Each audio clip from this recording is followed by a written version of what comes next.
ओम सर्वेभ्यो नमो नमः। ओम नमस्ते नमस्ते विभो विश्वमूर्ते। नमस्ते नमस्ते चिदानंदमूर्ते। नमस्ते नमस्ते तपोयोगगम्य। नमस्ते नमस्ते श्रुतिज्ञानगम्य। नमस्ते नमस्ते श्रुतिज्ञानगम्य। आज पदम परम हर्ष का विषय है कि हम सब इस चैनल के माध्यम से आज व्याख्यानमाला के अंतर्गत हरितालिका तीज व्रत के विषय में अपने विचार प्रस्तुत करेंगे। सर्वप्रथम यह जो व्रत कब किया जाता है, इस व्रत से क्या फल मिलता है, इसका क्या उद्देश्य है, इसको क्यों किया जाता है, इस हरितालिका शब्द का मूल अर्थ क्या है, इत्यादि इत्यादि विषयों पे सामान्य रूप से जानकारी हम प्राप्त करेंगे, जो कि प्रत्येक व्रतक को अर्थात व्रत करने वाले को अत्यंत आवश्यक है कि इस व्रत के विषय में सामान्य सी जानकारी, इस व्रत के अर्थ के विषय में सामान्य जानकारी अत्यंत आवश्यक है। अर्थात सबको इस व्रत के विषय में जानकारी रखना ही चाहिए। तो इस विषय में हम कुछ यत्किंचित जो है, जो पौराणिक मान्यताओं के आधार पर जो अभी तक ज्ञान अर्जन हुआ है, उस पर हम चर्चा करेंगे। ठीक है। तो सर्वप्रथम यह व्रत जो है भाद्रपद शुक्ल पक्ष तृतीया को मनाया जाता है, अर्थात चतुर्थी पूर्व और तृतीया को यह व्रत को किया जाता है।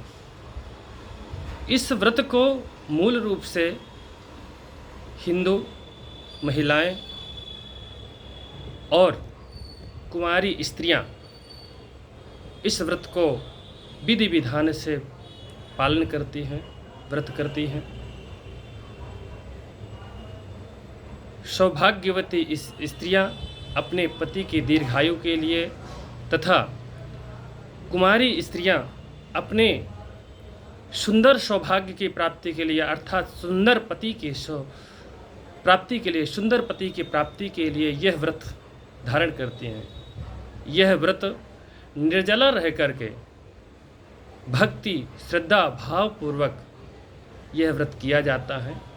इसकी जो व्रत की विधि है, ये तो आपको सबको विदित ही है,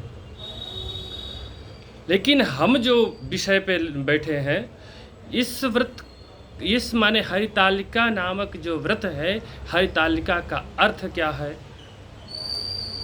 और इस व्रत को सर्वप्रथम किसने किया है और इस व्रत से क्या लाभ है, इन विषयों पर सामान्य रूप से हम आपको सभी को इस चैनल के माध्यम से ज्ञान कराएंगे। सर्वप्रथम हम ये जानते हैं कि इस शब्द का मूल अर्थ क्या है। क्योंकि हमको सर्वप्रथम उसका अर्थ ही नहीं मालूम होगा तो व्रत का मतलब क्या हुआ, इसलिए सर्वप्रथम हमको अर्थ जानने की आवश्यकता है। इसके बाद क्या है, उस व्रत से क्या फल है और फिर उसका महत्व क्या है, इन सारे विषयों पर हम जो है अपना प्रकाश डालेंगे।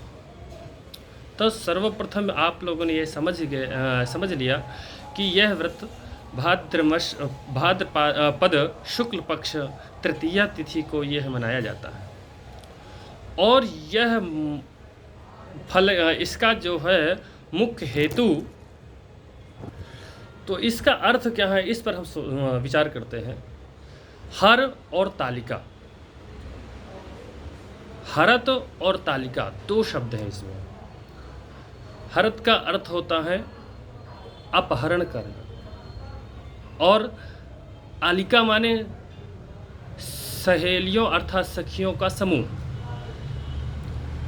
अर्थात ये हुआ सहेलियों के द्वारा हरण करना। तो कैसे हरण करना? तो पौराणिक मान्यता है कि एक समय जब माँ सती पार्वती के रूप में दूसरे जन्म में अवतार होता है, तब उनके पिता थे हिमालय राज और माता, तो माता पिता भगवान विष्णु को वर्ण करना चाहते थे। हालांकि इधर जो है माँ पार्वती शिव को अत्यंत चाह रहे थे।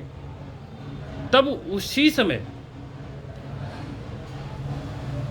कुछ सहेलियों ने माँ पार्वती का हरण कर लिया और हरण करके कंदराओं में गुफाओं में ले गई, जहाँ पर माता पार्वती ने अत्यंत घोर तपस्या की और तपस्या के बाद भगवान शिव को प्राप्त हुए।